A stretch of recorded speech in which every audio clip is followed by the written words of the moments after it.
大家好啊，欢迎回到智享财经，我是李志。那么接下来呢，我们会有几个非常重要的关于行业分析的视频啊，希望对大家在最近这段时间的板块布局当中带来一定的帮助。那么我们今天呢，先讲我特别喜欢的军工。由于俄罗斯乌克兰打得火热，整个北约的势力在后面不断的撺掇，是唯恐天下不乱的。所以呢，大家都应该看到了，国防实力是保护国家利益和人民利益最重要的护盾。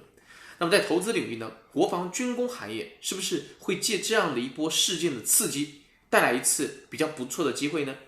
很多人可能都会在这个时候关注军工基金股票之类的资产，但是实际上大家会发现军工板块几乎没有怎么涨，相比石油和大宗商品差太多了。新发行的军工基金居然是无人问津，为什么呢？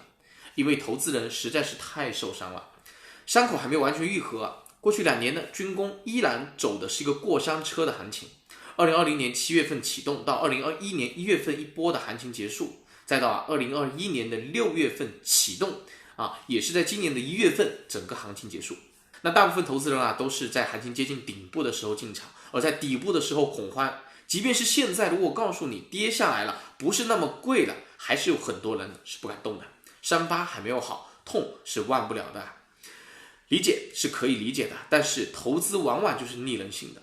但是逆人性的也不一定就是要在跌的时候买，对吧？万一遇到估值陷阱起不来怎么办呢？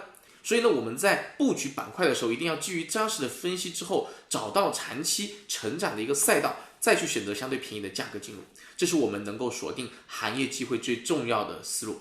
好了，那么军工是不是一个高成长的赛道呢？价格到底便宜还是贵呢？我们今天一起来看看。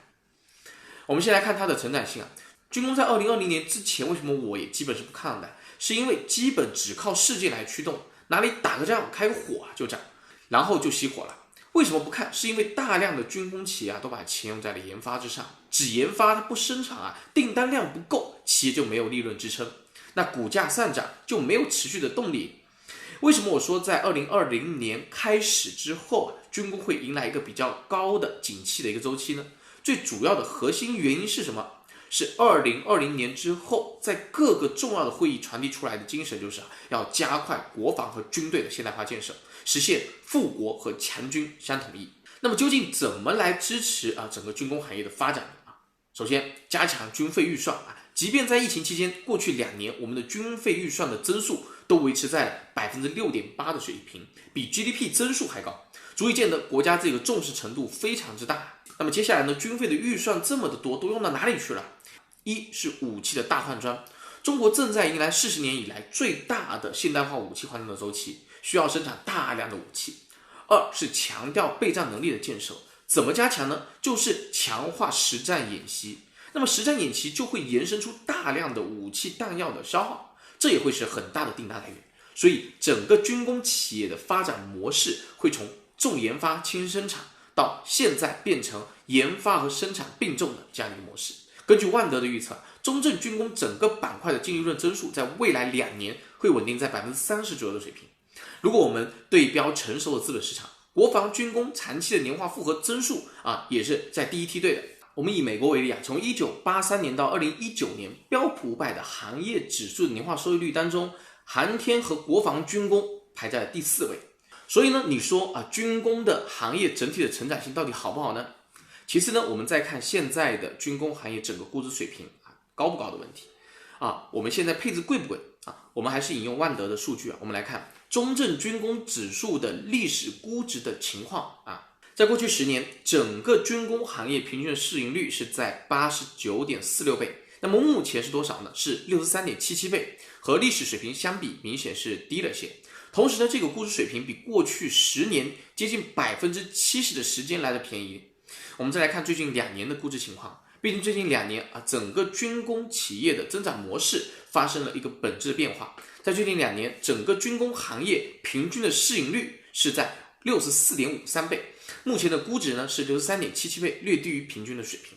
同时，目前估值水平比过去2年接近 60% 的时间来的是要便宜的。所以我们综合以上的估值分析呢，至少我们认为现在布局军工行业大概率你是没有买贵的。同时呢，如果按照我们刚才预估的 30% 左右的年化的这个利润增速来看的话，不断增长的利润会很快的消化掉估值的。所以在整个政策大力扶持的基础之下，军工行业的增长模式发生本质变化的情况之下，同时呢，在经历了2个月杀估值，军工板块配置价值其实已经出现了。